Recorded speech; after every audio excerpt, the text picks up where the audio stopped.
এই পাশে বাঘা মসজিদ, এই পাশে মাজার, আর হচ্ছে এই পাশে দিঘি। দেখেন তো কি সুন্দর। আসলে এখানে থাকার মতো ওরকম হোটেল নাই, 5 স্টার হোটেলও নেই, 3 স্টার 4 স্টার কোনো হোটেলই নেই। আসলে আমরা এক ডাক বাংলোতে উঠছি। সবসময় আসলে সব জায়গায় সব ধরনের সুবিধা থাকে না, কিন্তু তারপরও দেখেন এই জায়গাটা তো আসলে অন্য কোথাও পাওয়া যাবে না। আজকে রাতটা আমার একটু কষ্ট হয়ে গেছে থাকাটা, কিন্তু তারপরও দেখেন এই ভোরবেলা যে জিনিসটা আমি ক্যাপচার করতেছি, এটা কত সুন্দর, কি সুন্দর দেখেন, কি সুন্দর ঘাট। আমি কিন্তু এই দিঘিতে গোসলও করছি, বিশাল বড় দিঘি।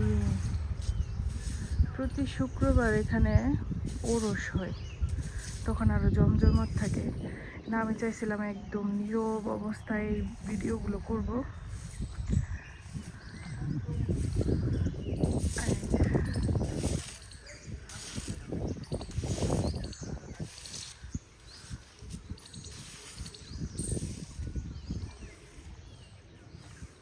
কি সুন্দর,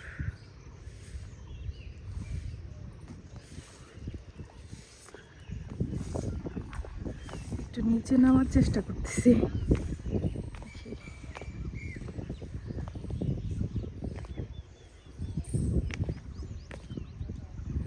আমার সাথে কিন্তু এখন কেউ নাই, আমি একদম একা, সবাই ঘুমাচ্ছে।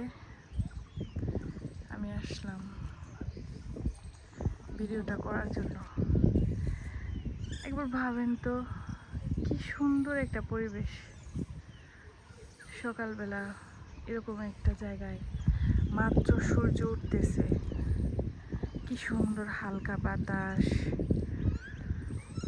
প্রাণ জুড়ে গেছে একদম।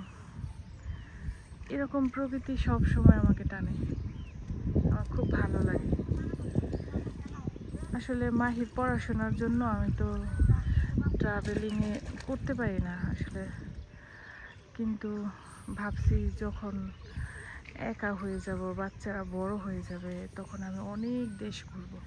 আগে নিজের দেশ বাংলাদেশের যত সুন্দর সুন্দর জায়গা আছে ওই জায়গাগুলো আমি ঘুরবো, তারপর হচ্ছে আমি বাইরের দেশ ঘুরবো। এখন চলে যাব